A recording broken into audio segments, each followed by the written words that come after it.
Bismillahirrahmanirrahim. Assalamualaikum warahmatullahi wabarakatuh. Hello Philosophy Lovers, kembali lagi kita berjumpa. Ada pertanyaan, bagaimana ya? Kok jangkrik saya lambat gedenya dan juga pertumbuhannya tidak merata? Ingin tahu cara menganalisanya? Simak terus videonya sampai selesai ya. Semoga bermanfaat.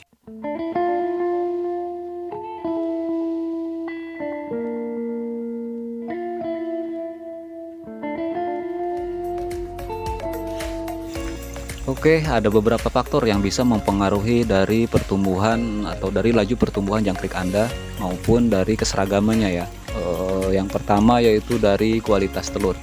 Nah, kualitas telur ini banyak yang dipengaruhi oleh indukan ya. Jadi nutrisi yang dihasilkan yang diberikan kepada indukannya ataupun umur dari indukannya. Yang kedua yaitu dari faktor eksternal ya. Maksudnya setelah dia bertelur itu dicuci, cara penanganannya itu seperti apa. Lalu yang selanjutnya setelah semua ini berarti kan di packing terus didistribusikan atau delivery. Seandainya misalkan Anda membeli telur tersebut untuk ditetaskan ya, jangan sungkan ditanyakan kepada sellernya dari usia telur itu udah berapa hari semenjak dia dicuci ya, cucian pertama misalkan.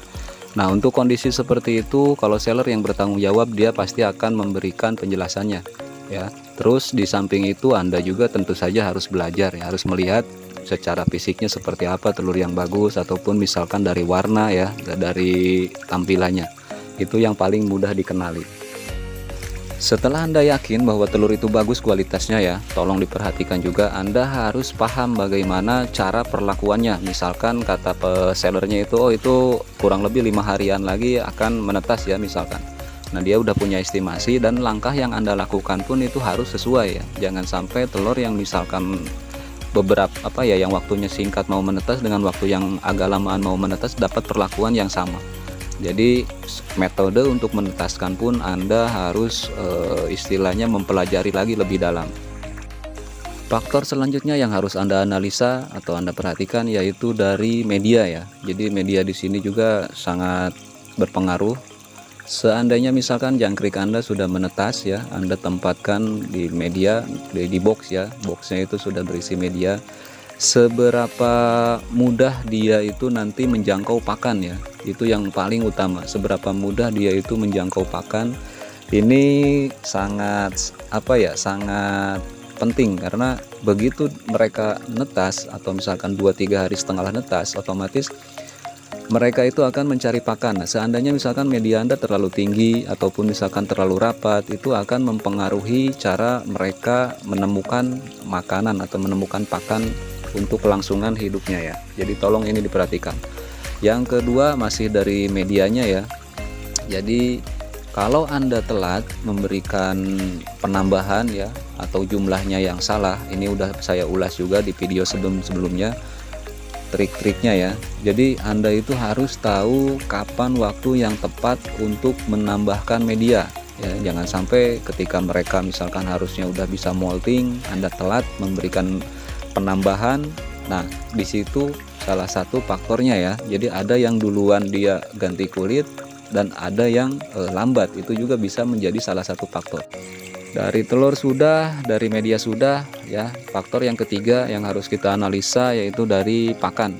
Pakan di sini dari kualitas dan juga kuantitasnya. Sebagaimana kita ketahui, laju pertumbuhan itu membutuhkan nilai nutrisi yang berbeda. Jadi misalkan ketika bayi dia itu membutuhkan asupan yang lebih banyak misalkan ke proteinnya, ataupun dibalik ya, misalkan lebih banyak ke karbohidratnya. Nah, kondisi seperti itu. Jadi untuk bayi jangkrik ini diusahakan Anda tahu persis ya apa sih makanan yang paling bagus buat mereka di awal-awal fase pertumbuhannya otomatis. Nah, itu diperhatikan. Dan biasanya di kita ya, karena misalkan ya di masa awal ini biasanya dikasih pur yang agak kandungan proteinnya agak tinggi, agak mahalan biasanya. Untuk selama ya 10 harian lah mungkin kurang lebih ya. Dan juga menggunakan pakan tambahan yang udah pernah diaplikasikan ya, mungkin yang paling bagus yaitu pepaya, karena mereka mengandung enzim papain sehingga pakan itu bisa diserap sempurna. Ada juga perlakuan tambahan untuk jangkrik yang baru netas ini ya, dengan cara menghaluskannya, entah itu digiling ataupun misalkan di blender ya, ditumbuk lah, penting dia halus. Sebetulnya ada yang lebih mudah ya, dengan cara memfermentasi. Kenapa? Karena seandainya kita melakukan fermentasi terhadap pur ya, terhadap pakan, selain nilai gizinya bertambah karena ada beberapa unsur protein yang diurai jadi beberapa senyawa sederhana, juga bisa melunakkan kandungan bahan pakan yang tadinya keras ya, sehingga jangkrik yang baru netas malah hasilnya itu mereka bisa maksimal dalam penyerapan nutrisi maupun saat proses makan, karena ya otomatis kan udah lunak, jadi mereka bisa cepet makannya ya. Kalau misalkan keras ya biasalah, butuh perjuangan, betul tidak? Berkaitan dengan nilai gizi ya, ini yang jarang sekali diperhatikan oleh para peternak kita, apalagi misalkan di masa-masa ya mau mendekati akhir dari budidaya ya, mau mendekati panen. Jadi mereka berprinsipnya karena ya jangkrik semakin gede kan semakin boros, jadi pakan dikurangi, diturunkan kualitasnya. Ada juga yang mencampur dengan bahan-bahan yang lain ya, bahan tambahan, entah itu misalkan dengan ampas tahu, dengan singkong dan lain-lain seperti yang diulas di video saya. Tapi mereka tidak mengetahui atau tidak mempelajari tentang nilai nutrisi atau nilai kandungan gizi yang ada di pakan tambahan tersebut. Dan perlu dicatat ya, pakan yang dari pabrikan itu sudah dioptimalisasi. Jadi istilahnya untuk lingkungan di daerah A itu nilainya itu segini ya, entah itu berat kasarnya, proteinnya, karbohidratnya, abunya ya, dan lain-lain. Nah, ketika kita menambahkan sesuatu tanpa ada proses lainnya, otomatis nilai gizi yang ada di pakan tersebut menjadi jomplang, tidak seimbang ya. Nah, itu salah satu kesalahan yang tidak disadari biasanya. Masih dari pakan, kita lanjut ke kuantitas ya. Kuantitas di sini, jadi tadi saya ulas di media bagaimana cara jangkrik itu supaya gampang menemukan. Nah, salah satu triknya ya, ketika misalkan jangkrik kita baru menetas, itu diusahakan betul-betul bahwa tempat pakan itu ya boleh bilang banyak juga nggak apa-apa, tempat pakannya ya, bukan pakannya. Tempat pakannya itu diperbanyak, boleh, bagus itu. Tapi pemberiannya misalkan diusahakan merata di seluruh kotak. Jadi si jangkrik yang ada di box dimanapun dia bersembunyi, begitu ke atas itu bisa langsung menemukan. Itu salah satunya ya. Jadi ya selain kecukupan tentunya, semakin besar kan otomatis ya jangan dibiarkan lapar. Kalau dibiarkan lapar udah kualitas pakannya kurang, kuantitasnya juga kurang, otomatis mereka tidak bisa molting ya, tidak bisa molting lah, atau misalkan lemes lah dan lain-lain. Itu juga ya bisa berpengaruh terhadap pertumbuhan dan juga gede kecilnya. Faktor selanjutnya yang tidak kalah penting ya, selain makanan, selain dari media, selain dari telurnya, yaitu dari air minum. Ini sangat fatal sekali seandainya kadar air yang diperlukan jangkrik itu tidak terpenuhi. Bisa jadi mereka lambat pertumbuhannya ataupun berpengaruh terhadap siklus moltingnya ya, pergantian kulit. Nah, untuk misalkan yang menggunakan media hijauan ataupun misalkan debong, ini harus benar-benar diperhatikan, jangan sampai kita nunggu media tersebut menjadi kering atau udah habis atau gimana lah.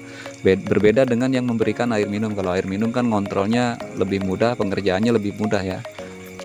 Faktor yang selanjutnya yaitu dari lingkungan ya, mau di internalnya maupun eksternalnya. Dari internal ya istilahnya lalu lalang orang, terus ada hama yang masuk ya, misalkan ada burung, ada tikus, ada cicak dan lain sebagainya.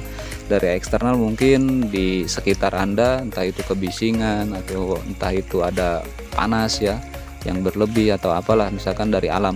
Karena apa? Karena jangkrik itu seandainya mereka merasa tidak nyaman, mereka merasa terganggu, ya otomatis mereka akan menghabiskan waktu itu lebih banyak di dalam media dibandingin misalkan ke atas pakan ya. Faktor-faktor tadi ya, dari telur, dari medianya, terus dari pakan, dari minum, dan juga dari lingkungan, itu Anda analisa, Anda yang paling tahu kondisi di tempat Anda, di farm Anda.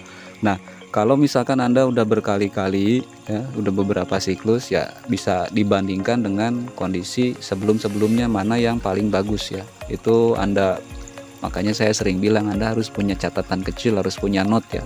Ini di saat produksi kita naik ada apa, di saat produksi kita turun juga ada apa ya. Jadi kalau ada rekapan seperti itu, Anda bisa mengoptimalkan gimana kondisinya agar selalu sama dengan kondisi yang pernah dicapai itu. Maka budidaya jangkrik Anda akan berhasil. Oke, filosofi lovers, itulah langkah-langkah yang bisa Anda lakukan ya dalam hal menganalisa kenapa pertumbuhan jangkrik itu lambat. Nah, Anda bisa mengetahui di mana sih letak kesalahan kita dalam berbudidaya. Oke, kesimpulannya, jika Anda ingin berhasil dalam bidang usaha Anda, maka rubahlah pola pikir, tambah lagi pembelajarannya, dan juga jangan lupa berinovasi ya. Praktekkan apa yang sudah Anda dapatkan dengan menyesuaikan kondisi di tempat Anda sendiri. Filosofi lovers, semoga Anda tambah sukses, tambah maju usahanya, dan juga sehat selalu ya. Terima kasih atas atensinya. Wassalamualaikum warahmatullahi wabarakatuh.